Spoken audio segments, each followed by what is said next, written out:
Good morning, and welcome to another edition of Inquisition Update. My name's Tom Fress, and I'll be your host for the next hour. You're listening to FirstAmendmentRadio.net. Thanks for tuning in, everybody. We'll continue this morning with our reading and discussion of the book Rome and Civil Liberty by James A. Wiley. And remember, last time, J.A. Wiley was relating to us the story of two Bible-believing Christians who were sentenced to what amounted to life sentences, a long, torturous death in the galleys of the Spanish Navy, for simply reading the Bible and expressing their Protestant opinions.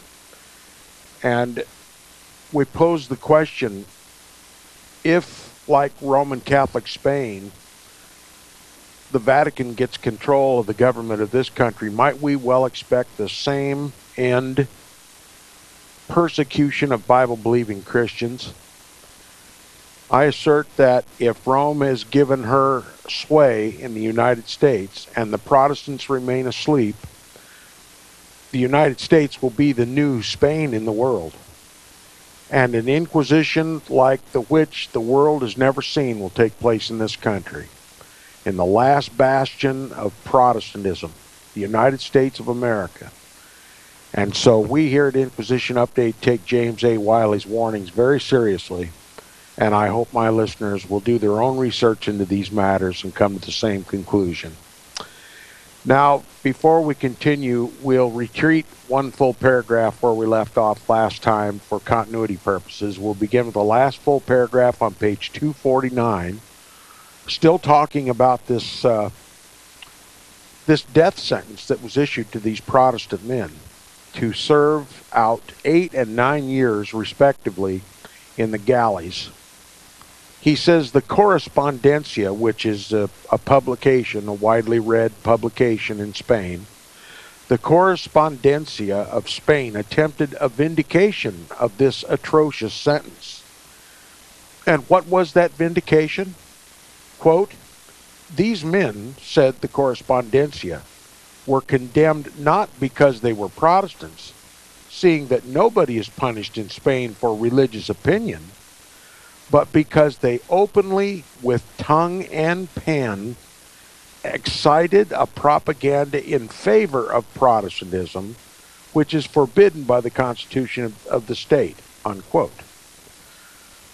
James A. Wiley says, a memorable distinction worthy of the Jesuits from whom it came.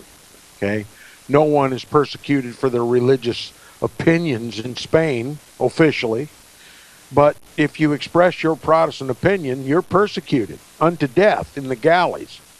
All right? This is Jesuit casuistry. Now, he says Tiva and Matamoros,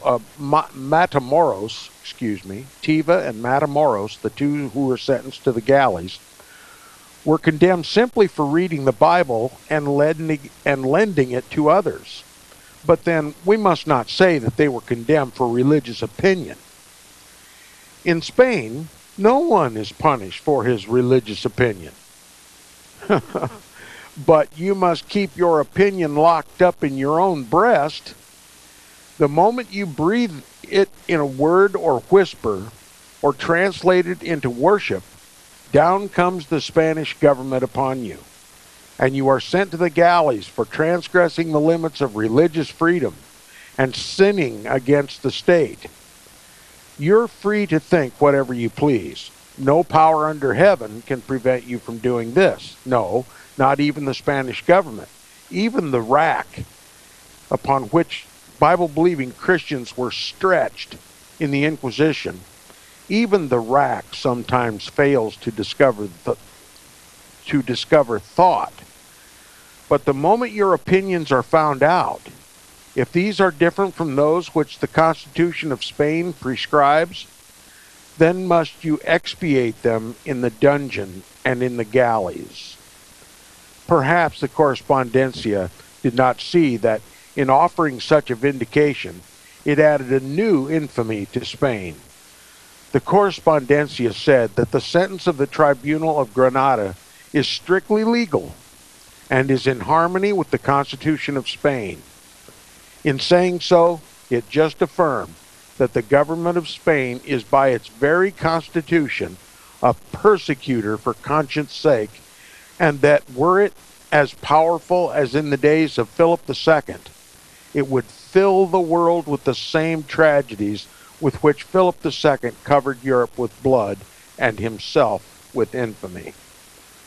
So a Roman Catholic state is a persecutorial state.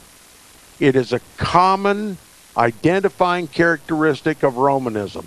When Romanism is in control, no other religion is tolerated, particularly not Protestantism. That faith, the only faith in the world, the only faith in world history that unanimously identifies the papacy, and only the papacy, as the man of sin, the son of perdition, the Antichrist of the Bible. That of all religions must be exterminated. Now, James A. Wiley is going to talk about the Glorious Revolution. This was a time in the history of England when England's Protestant eyes were finally awakened to the real threat that Rome posed, that Romanists posed in the government, that Romanist Catholics posed in the nation, and they sought to suppress Roman Catholicism and to make the nation officially Protestant and to suspend Romish religion and to kick out the Jesuits, to keep the country away from popery. And it was called the Glorious Revolution. They revolted against the papacy. Now, James A. Wiley has, throughout this book, been showing us how England, by its own actions, was literally repudiating the Glorious Revolution, admitting by its actions that the Glorious Revolution was an error, much like the Protestants do today, at Vatican Council II in particular. They claim that the papacy is not the Antichrist, therefore the Protestant Reformation was a big lie. And now they're all willing to make concessions to the papacy, the head of Christianity. Okay, that's what Vatican Council II accomplished. It was a repudiation of a spirit-led movement in all of Europe to liberate God's people from papal tyranny. Likewise, Vatican Council II turned around the Protestant Reformation. It was the Protestants on their knees begging forgiveness from the papacy and promising to make reparations for the wrongness of the Protestant Reformation. Okay? You can just, throughout the reading of this, you can just hear the frustration in the heart and the mind of James A. Wiley as he tells the Brits that what they are doing is actually fighting against their own glorious revolution. Quote, and by the way, this portion of the book is entitled "The Revolution, Its Policy Reversed." Quote, "They have sown the wind, and they shall reap the whirlwind," unquote. So says an old book whose authority, we fear, does not stand particularly high with politicians. For some years back, we have been most industriously occupying in sowing the wind. We have been throwing away as worse than useless all the securities which the Revolution gave us for the enjoyment of our liberties. The principle established at the Revolution and represented by the accession of the House of Hanover was just this: that the professors of the Roman faith, being, as their own creed expressly bore, and as their past history and has incontestably shown, the subjects of a foreign prince, though entitled to full and absolute toleration and to all the security of our laws, had no claim to share in the government of the country. Okay? This is what the Glorious Revolution said. Romanists may have a right to practice their own religion.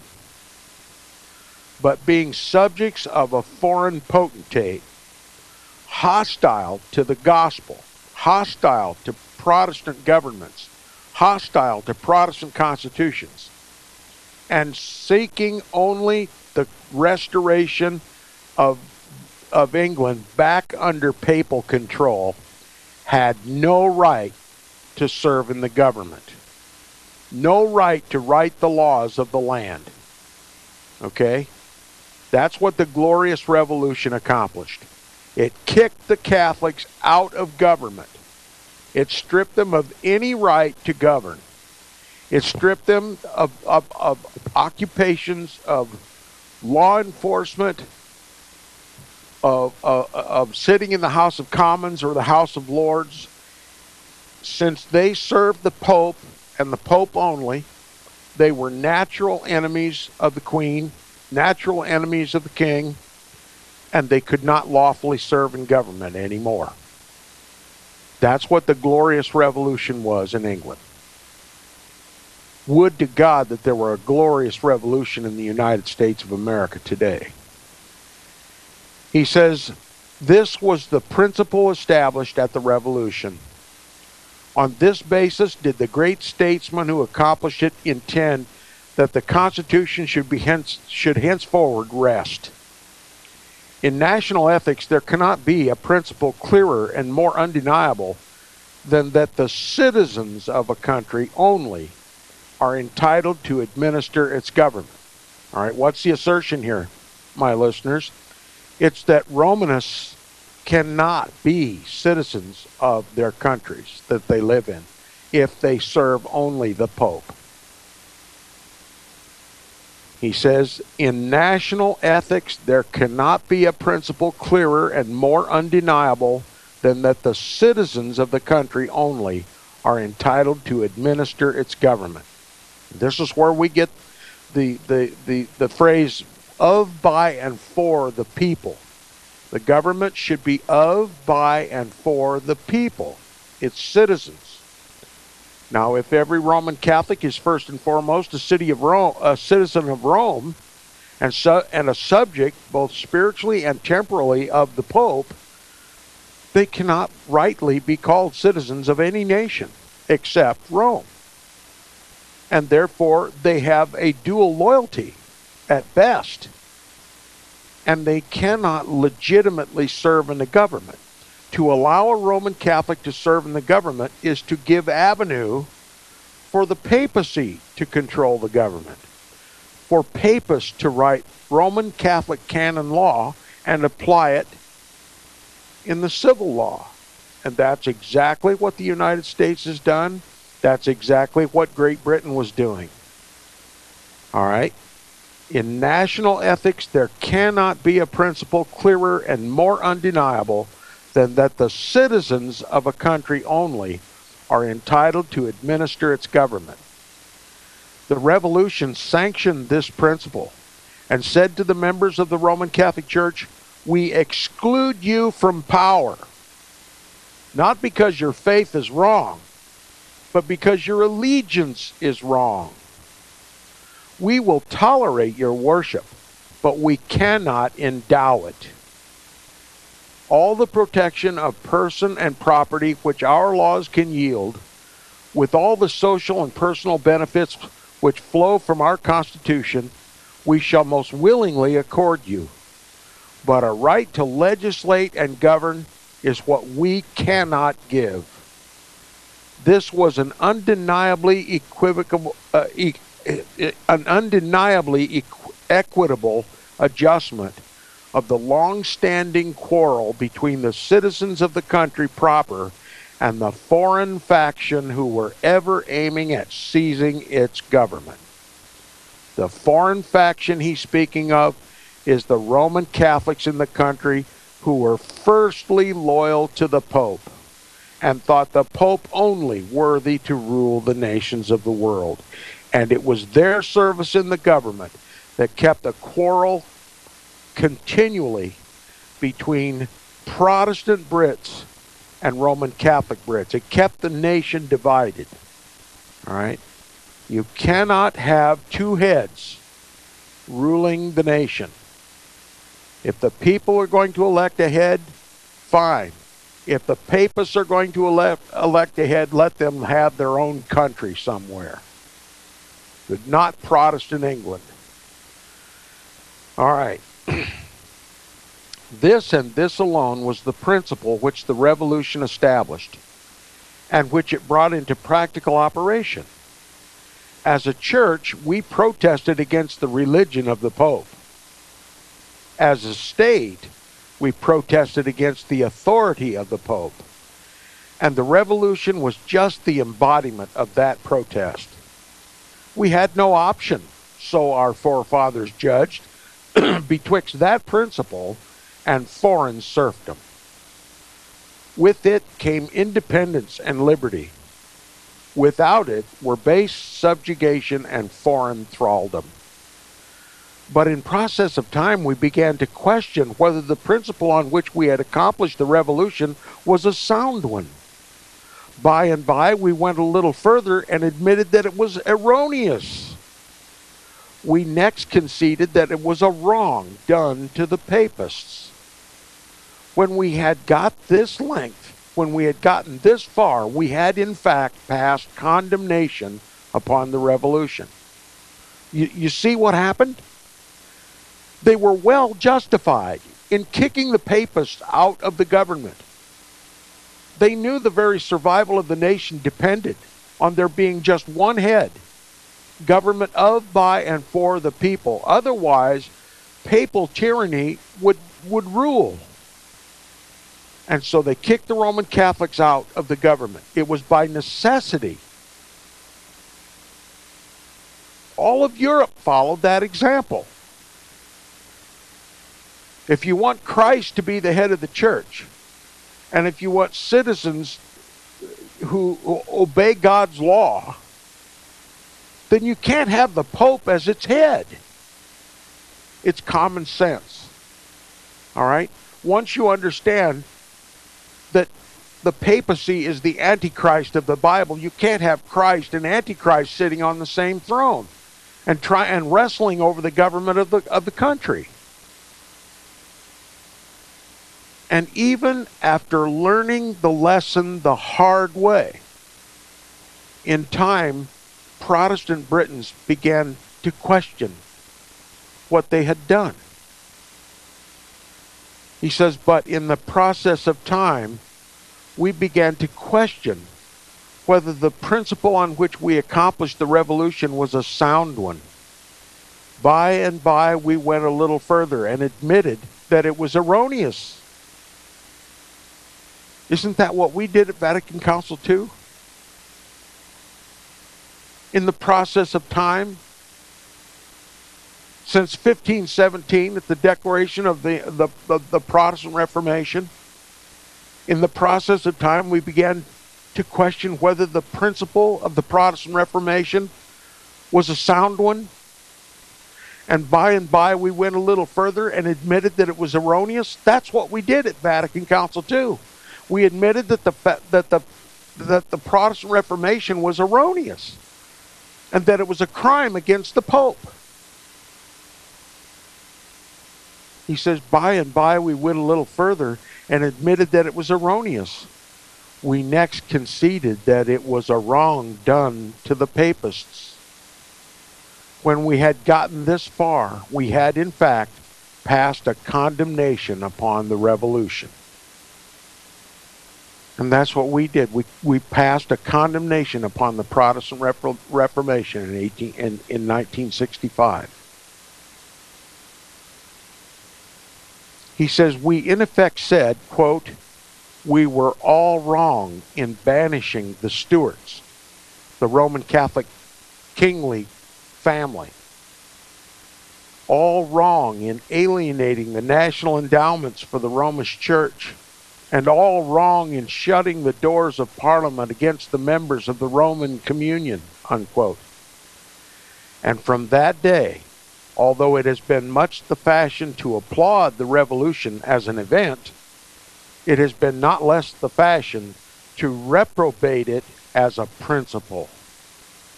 Of course, Having come to the conclusion that the Reformation was wrong as a principle, though we still style it glorious as an event, we have since made all haste to undo it. And in the course of a few short years that have elapsed since we got our new light, we have made really wonderful progress. Proceeding at the same ratio for a few years to come, we will defy anyone to tell that a revolution in the Protestant sense ever took place in Britain. History, of course, to those who may consult her pages, will make known the fact that 180 years ago, a change of this sort did pass upon the country. But of that change, scarce a trace will remain upon the face of society. We have been dealing with the revolution as the Jews did, who built the tombs of their dead prophets and erected crosses for their living ones. We garnish the monuments of the revolution and we celebrate its anniversary with all the pomp of drums, flags, and speeches. And we say, had we been in the days of our fathers, we would have fought side by side with William, meaning William of Orange. Whereas by repudiating the principle of the revolution and by devoting our money and our legislation to restore the institutions which the revolution overthrew, we show that we are the sons of the men who strove to bring the country under the yoke of arbitrary government, and that had we lived in the days of our fathers, we would have been fighting not beneath the banner of William of Orange, but beneath the banner of the Stuarts. Having so long and so industriously sowed the wind, we are now beginning to reap the whirlwind. This is true in the United States of America. Ever since 1965, at the close of Vatican Council II, when the Protestants laid down their arms and raised the white flag of surrender to the papacy, we have sown to the wind. And now we're beginning to reap the whirlwind. We're going to lose our rights.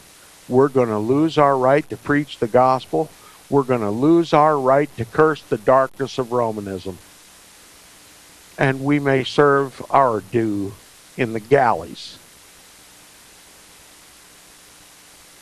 Quote, "It hath no stalk, the bud thereof shall yield no meal," unquote. Our rulers have great credit in their handiwork, certainly. Their deeds are beginning to praise them in the gates of their own land and to publish in foreign countries the wisdom and patriotism of their policy. The men whom the revolution excluded from the government of the country because experience, as well as their own avowed principles, proved that they could not legislate without betraying and could not govern without oppressing, we have recalled. We have listened to their clamor. We have grown pathetic over their imaginary wrongs.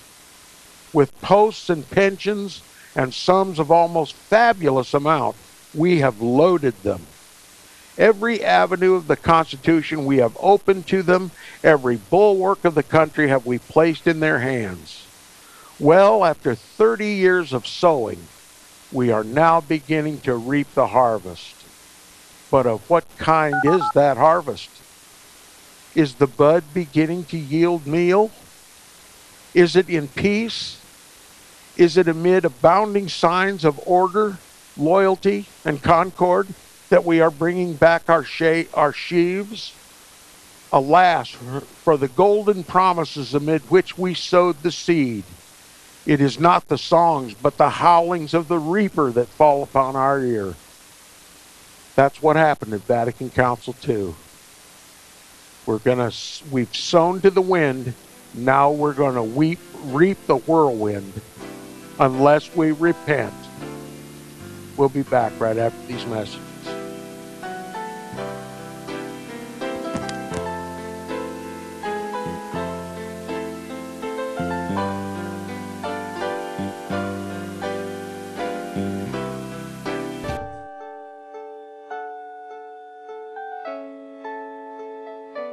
The program you are listening to is 100% sponsored by you, the listener, on this First Amendment Rights Media channel. You will notice that there are few commercials on this radio network. There's a good reason for that. Corporate advertising dollars come with strings that limit program content. So without your help, these programs cannot continue on internet or our several affiliates. If you benefit by the educational law programs, we ask you to give. If you are admonished or nurtured by the Bible and ministry programs, we ask you to give. If some voice a cause that you are passionate about, we ask you to give. If you believe in any of these, we ask you to support them as you would a missionary on a continual basis, as if giving a tithe for missionary radio. These programs are not commercially viable and must be supported by those faithful to the cause of truth. Look for the button to sponsor your favorite programs at our listen and schedule pages on the internet. Then, when you subscribe, we will send you the last quarterly MP3 CD of that program immediately, and continue to do so with each new quarter. We will also give you unlimited archive access to all of our programs. We're asking you to give much less than a tithe, so that you may also send support directly to a particular program host, cause, and anywhere else the Spirit may lead you. Do all to the glory of our God and Creator, for His holy nation, the only kingdom that will last forever. Thank you for listening.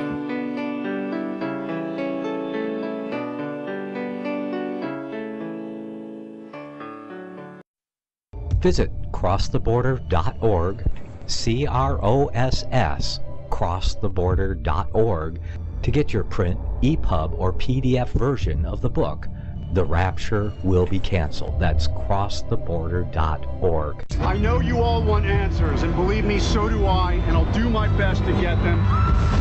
Despite Nicolas Cage's promise to do his best to get left behind rapture answers for us, don't hold your breath. Not everyone believes Left Behind is true prophecy.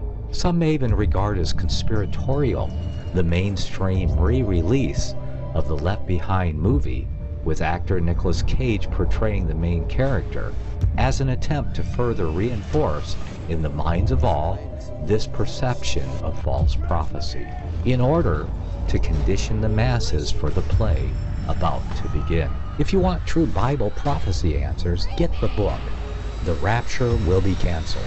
The author exposes the Latin rapture origin, the 7-year tribulation deception, true Bible revelation of Daniel's 70 weeks, the abomination of desolation, the restrainer, America in the Revelation, the image of the beast and the mark of the beast, and the truth about God's chosen people, and so much more about Bible prophecy. This book will shatter the Left Behind paradigm of future events. Get the book, The Rapture Will Be Canceled.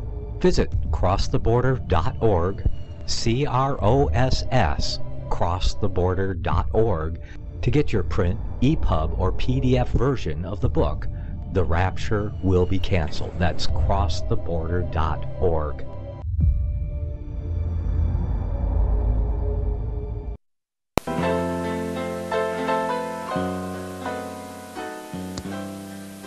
Back to the second half hour of Inquisition Update. If you'd like to support the program, please support First Amendment Radio, who sponsors it. And if you'd like to contact me, please do so by email. My email address is tom@seawaves.us. And if you will forgive me for my laryngitis this morning, we'll continue. I have likened Vatican Council II to this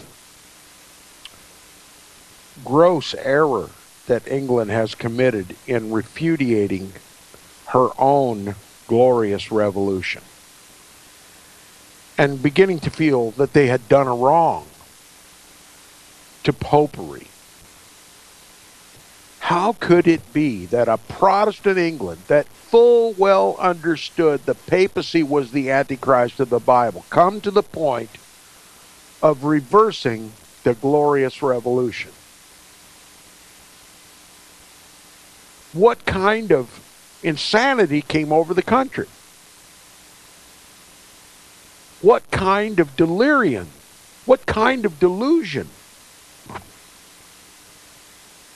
That they would repudiate their own glorious revolution in kicking the Pope and the Papists out of the government and inviting the beast once again to rule over them.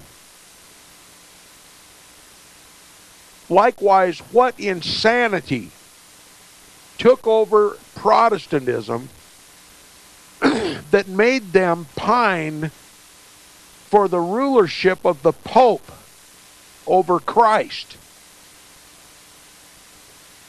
What kind of delusion could this be? What kind of blindness fell over Protestantism in this country? I've explained it over and over and over during the course of the reading of this book. It was futurism. The same lie that toppled Protestant Britain has toppled Protestant USA. That the papacy is not the Antichrist of the Bible. That the papacy is not the one to be feared. The papacy is not the one who's drunk with the blood of the saints and the martyrs of Jesus. It's not the papacy that rules over the kings of the earth. It's not the papacy who seeks to exalt his own throne above the stars of God and to be like the Most High. It's a single man. One individual. And he's not a concern for the world until just before Christ returns. That's the delusion that toppled Protestant England and has toppled Protestant USA. And it's so easily recognized as error.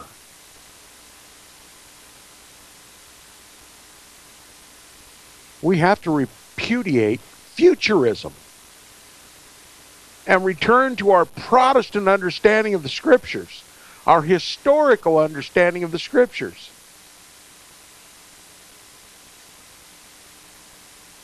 The papacy is, was, and always will be the Antichrist of the Bible. The Protestant reformers were absolutely correct on that count. And there isn't a church in the United States today that calls itself Protestant that preaches that the papacy is and was and always will be the Antichrist of the Bible. Who put them back in darkness? The Jesuits did through the teaching of futurism. And now that the Protestants have repudiated their Protestantism at Vatican Council II, to the papist, every avenue of the Constitution have we opened to them. Every bulwark of the country have we placed in their hands. Well, after 30 years of sowing, more like 60 years of sowing, we are now beginning to reap the harvest. But of what kind is that harvest? Is the bud yielding meal? Is it in peace? Is it amid abounding signs of order, loyalty, and concord that we are bringing back our sheaves? Alas, for the golden promises amid which we sowed the seed. It is not the songs, but the howlings of the reaper that fall upon our ear. Belfast for 3 days in the hands of an army of popish wreckers. And simply because the men of Ulster had dared to meet, not to denounce the Pope, not to say one word to the discredit of the quote-unquote virgin, or to drop so much as a hint impugning the truth of purgatory, but simply to petition for equality of rights and equal administration of justice in the matter of popish and Protestant processions. There is Birkenhead, the scene of renewed rioting and bloodshed, attempting to be set on fire, that under cover of confusion and alarm, the citizens might be murdered and their property destroyed. And for what? simply because a society, partly political, partly literary, had resolved to meet for the discussion of a strictly secular point? And there is the metropolis itself, the scene of conflict between military and Romanists. And what led to this piece of civil war? Simply the exercise of what Englishmen have been accused to have been accustomed to regard as their birthright, and which they never dreamed any party either would or could deny them. The right, namely, to express their opinions freely on political questions, and to give vent to their admiration of a hero who had earned not only the gratitude of Italy, but of the civilized world. Yet, as if Hyde Park were Italy or Spain in the Middle Ages, those who assembled there were told that they could express their sentiments only at the peril of life. These are the harvest that is crowning our seed time. We have sown the wind, and now we are reaping the whirlwind. So what will be the first liberty to lose? Once Rome has gotten control, our freedom of speech, our freedom of Protestant speech. Inquisition update is on the short list, no doubt.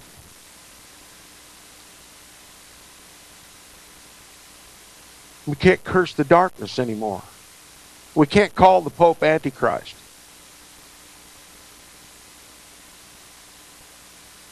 They're going to call it religious persecution. They're going to call truth religious persecution.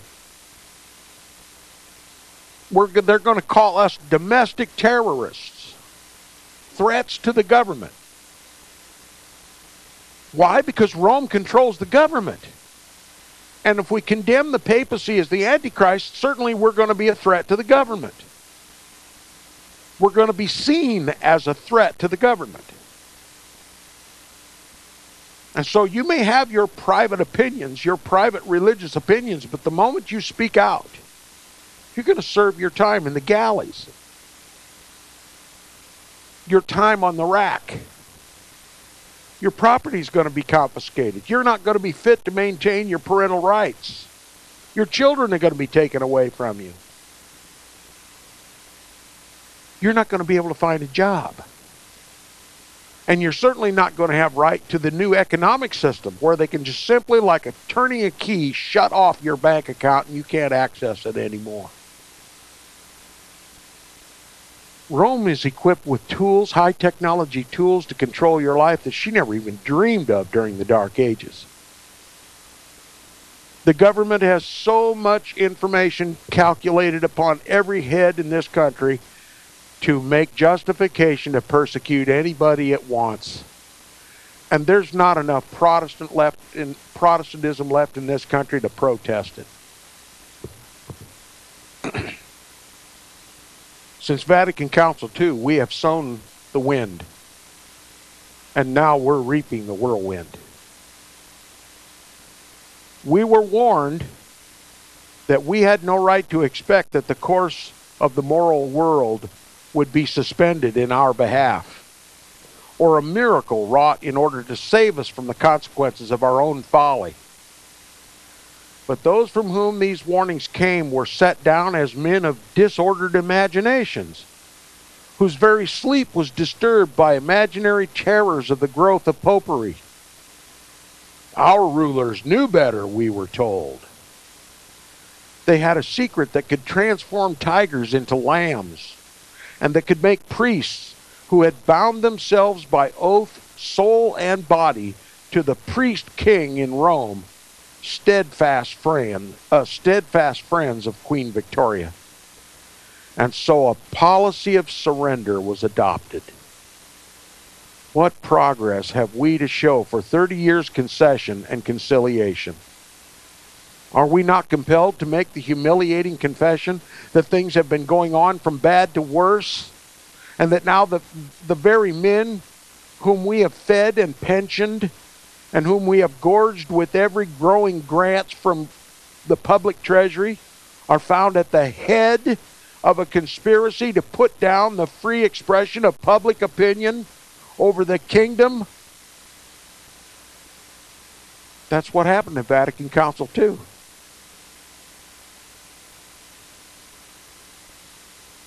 So signally has our policy of concession broken down. We conceded the whole stinking country to the Vatican when we, at Vatican Council II, essentially repudiated the Protestant Reformation. Now, you disagree with that? You say that's not what happened at Vatican Council II? Let me tell you something. It doesn't matter what you think about what happened at Vatican Council II. It's what matters is what the Pope thinks happened at Vatican Council II. And I can tell you from their actions, they see it as a complete and total surrender of Protestantism in this country. And they're acting upon that belief. Now, we could argue till the cows come home what position the Protestants took at Vatican Council II. It doesn't make a hill of beans. What only matters is what the Pope saw at Vatican Council II, what his hierarchy saw at Vatican Council II. And what they saw was a total rout of Protestantism. There's no more opposition to popery in this country post-Vatican Council II, and they are acting on that belief. Now they have divine right to rule this country, no opposition, and they're not going to tolerate any dissent either. That's where we're heading. That's the whirlwind that we're going to reap.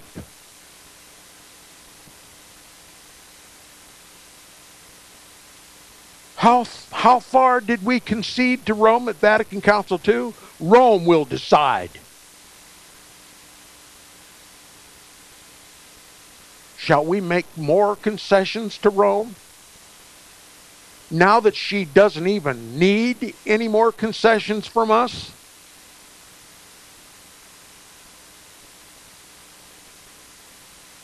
You wonder why we can't get a good president that will defend the rights of the people of this country, that will not respond to the needs and wishes and desires of this country, that will not redress our grievances? It's because we don't have any say in the government anymore. Rome has all the say in the government today. And the first thing Rome does when she gets control is strip the people of all their rights. Even your right to speak out against him.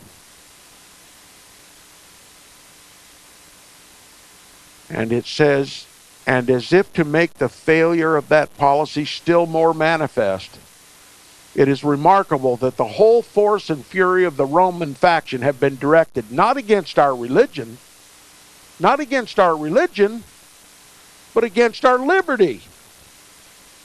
You see, Rome doesn't care what religion you claim,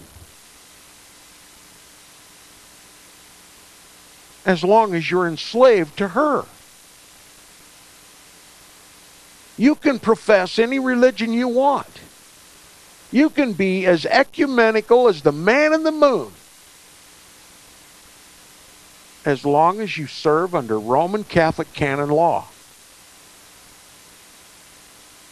And if you serve under Roman Catholic canon law, you're a subject of the Pope, no matter what you claim with your mouth.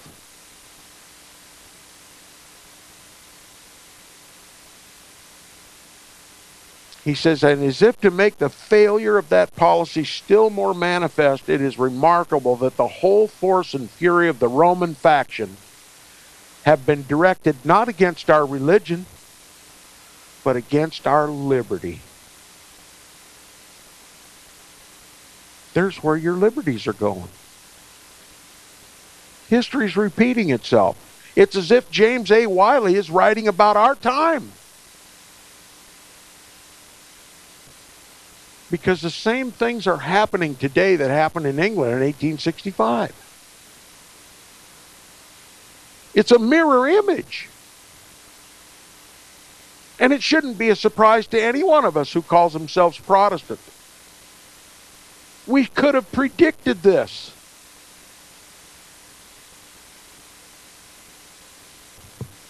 How else could we expect Rome to act? We have no one but ourselves to blame. Rome is simply doing one more time what she has done 1,000 times throughout her history.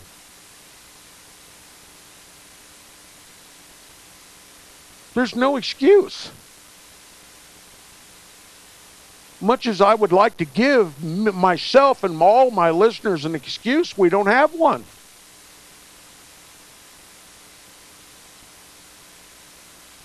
Quote, how often it has been said, if you fanatical Protestants would be at peace and not stir up dissension by stirring up controversy, we should have no annoyance with the Romanists. It is you, by displaying the quote-unquote red flag, who goad to madness the Roman bull. You are the real peace breakers, unquote. You Protestants that keep denouncing the papacy, you're the ones who are causing the problems with the papacy today. That's what they'll say.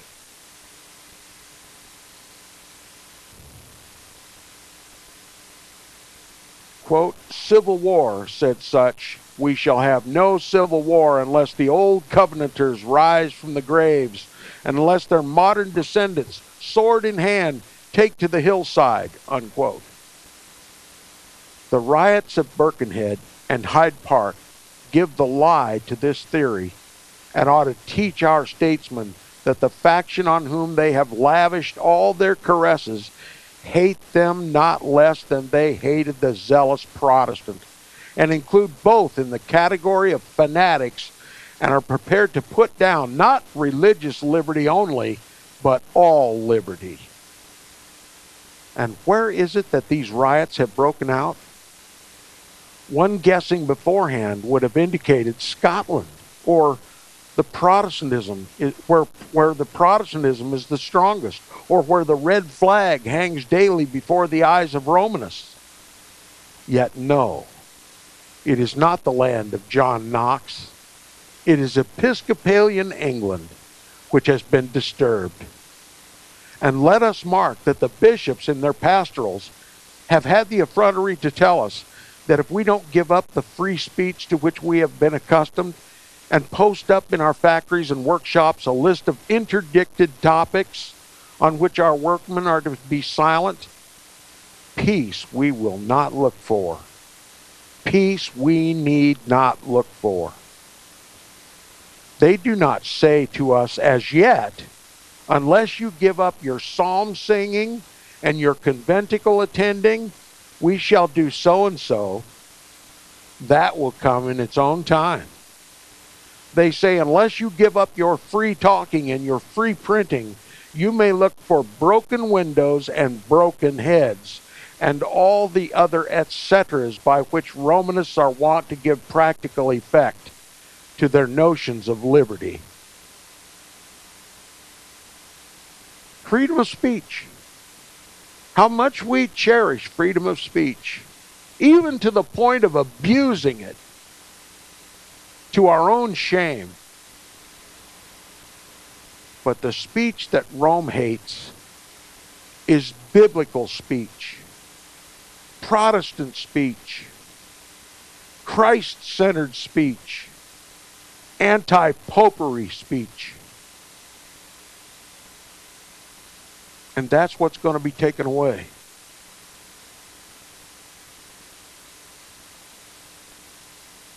If in a day the United States of America returned to its Protestant understanding that the papacy is, was, and always will be the Antichrist of the Bible, what hope would the Pope have of conquering this land?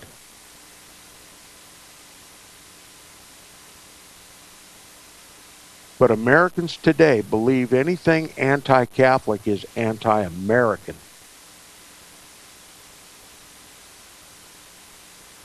And it doesn't seem to matter a whit how many pedophile priests are discovered in this country still.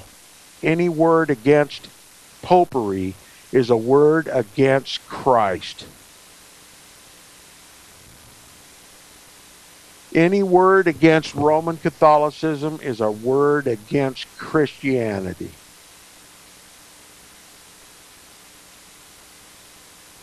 Darkness so thick you could cut it with a knife.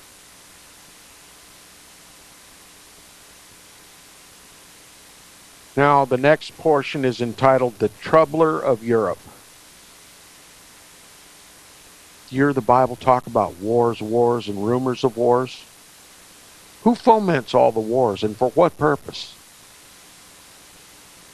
He says, in the March of 1859, just before the breakout of the war in Italy, a discussion took place in Parliament touching the disquiet that prevailed in Europe, in the course of which certain great truths were enunciated, which the world at large, and Great Britain in particular, would do well deeply to ponder.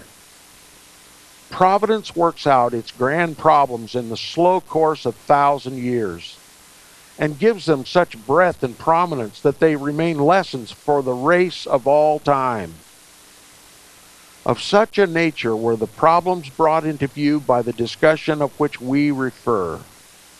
They were the summings up of history, the teachings of 1,000 years, the solemn utterances of the great ruler, capital G, capital R, verified by the nations of Europe, and had exemplified, some in their prosperity and others in their ruin, the truth of the principles proclaimed. Often had these principles been put before the world in the form of theological dogmas, but now they were presented as well-ascertained political experiences and announced from a stage fitting to give them universal publicity. The discussion indeed was a great sermon spoken to the world, illustrating by great facts the principles of the divine government and the essential conditions of the prosperity of peoples. All parties in Parliament were at one on this point. They found Europe ill at ease, deeply troubled, its nations weighed down with forebodings of political terrors. They required the cause of this political and social feverishness. They all, one after one, Lord Palmerston, Dr. Disraeli, Lord John Russell, put their finger upon the same spot and said, here is the seat of the mischief. Here lurks the malady that torments the body politic. It is at Rome and nowhere else that these fires smolder that threaten to rend Europe in pieces. If in France every forge, every arsenal, every port rings with warlike preparations, if cannon are being bored, if transports are being manned, if regiments are being put on a war footing, if in Austria column after column is being marched into Ticino, and stores, arms, and soldiers are being poured into great fortresses that guard the Mensino, the Po, and the Adriatic, if everywhere to the remotest extremity of Europe men are whetting the sword and the trumpet is calling to battle, it is Rome that has awakened all this stir and marshaled all these armies. There's your wars, and rumors of wars.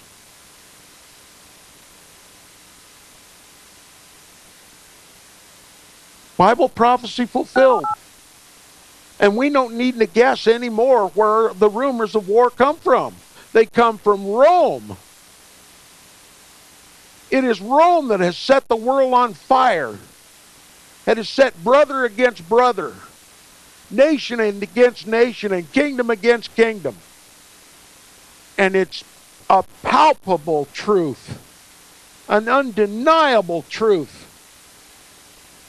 Why should we doubt it any longer?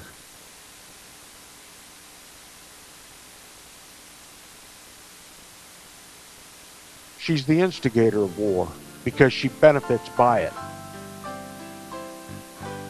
And ground zero of her warfare is the Protestant nations today. We'll be back tomorrow.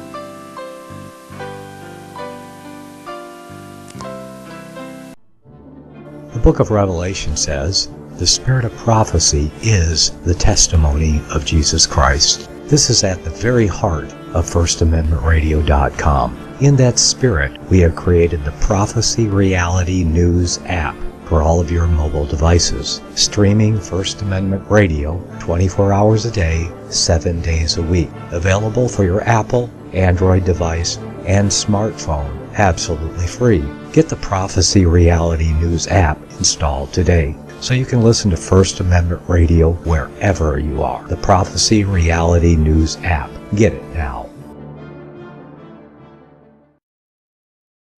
Since the beginning of time, kings have sought it, nations have fought for it. It has been traded, it has been borrowed, it has been purchased, it has been stolen. There's a reason for it. To secure the blessings of liberty to ourselves and to our posterity. Invest with the security of gold and silver. Call Discount Gold and Silver Trading at 1-800-375-4188 or visit discountgoldandsilvertrading.net. Listen to Financial Survival with your host Melody Cedarstrom right here on FirstAmendmentRadio.com at 4 p.m. Eastern or 1 p.m. Pacific Time. Visit discountgoldandsilvertrading.net or call Discount Gold and Silver Trading at 1-800-375-4188. Toll free 1-800-375-4188.